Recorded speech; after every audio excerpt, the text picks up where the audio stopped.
నువ్వేమని వాగ్దానం చేశావు? నీవు అనేక జనములకు అప్పిచ్చేదవు గాను అప్పు చేయమన్నా. నన్ను ఎందుకు అప్పులు పాలు చేశావు? సరే నేనే చేసుకున్నాను అనుకో, మరి నువ్వు పిడికిలు విప్పు, కార్యాలు చెయ్యి, దూరాలు చెరువు, సహాయం పంపు, కార్యాలు సఫలం చెయ్యి. నీ బిడ్డగా నేను దరిద్ర కొట్టు స్థితిలో ఉంటావు. నీ చిత్తమా? అనేకులకు ఇచ్చేదమన్నావే, నాకు ఆశ ఉండదా? 10 మందికి సాయం చేయాలని ఆశ ఉండదా? నువ్వేమో అందరికీ సాయం చేస్తావు, సాయాలు చేసి నువ్వు ఆనందపడతావు. మరి నీ బిడ్డలుగా మాకు ఆనందం వద్దా? మా బతుకంతా ఎదుటి అడుక్కోవటం, ఎవరు సాయం చేస్తారని అడుక్కుంటాం, ఈ వేదంలో బతకటం నీకు ఇష్టమా? నేను నీ పిల్లలం కదా?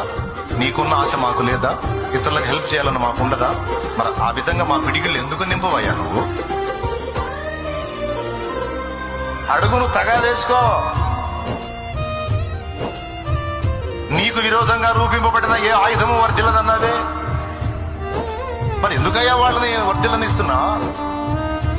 వాగ్దానం చేశావుగా, ప్రామిస్ చేశావుగా, మాట ఇచ్చావుగా. ఇలా సమస్త విషయాలు వాక్య పరిధిలో, వాగ్దాన పరిధిలో నీవు అడగవచ్చు. అడిగినవన్నీ దేవుని సన్నిధిని వినబడినవని రూఢిగా నమ్మవచ్చు, విశ్వసించవచ్చు. ఈ 2 జరిగిన ఎడల నిశ్చయముగా నీవు పొందుతావు.